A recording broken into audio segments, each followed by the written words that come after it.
Job రావాలి అని అంటే ఏమన్నాడబ్బా?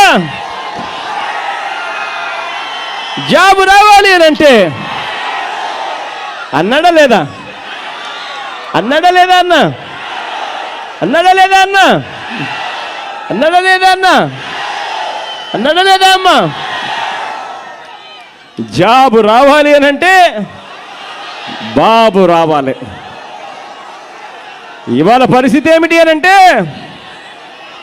జాబు రావాలి అని అంటే బాబు పోవాలి అనే పరిస్థితిలోకి ఇవాళ రాష్ట్రం వచ్చింది.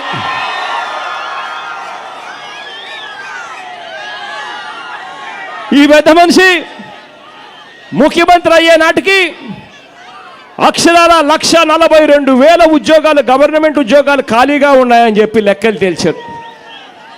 ఈ 4.5 సంవత్సర కాలం కూడా లెక్కలు వేసుకుంటే, రిటైర్ అయిపోయిన వాళ్ళను కూడా పరిగణలోకి తీసుకుంటే దాదాపుగా 2 లక్షల ఉద్యోగాలు, గవర్నమెంట్ ఉద్యోగాలు ఖాళీగా ఉన్నాయి.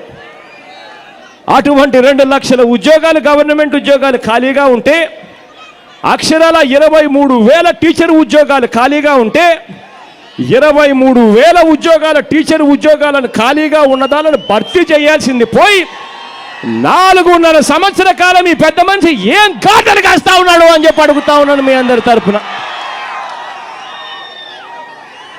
కానీ ఎన్నికలు వచ్చేసరికి మాత్రం ఏం చేస్తాడు? ఎన్నికలు 3 నెలల్లో ఉన్నాయంటే మాత్రం ఏం చేస్తాడు? అదిగో నోటిఫికేషన్ అంట,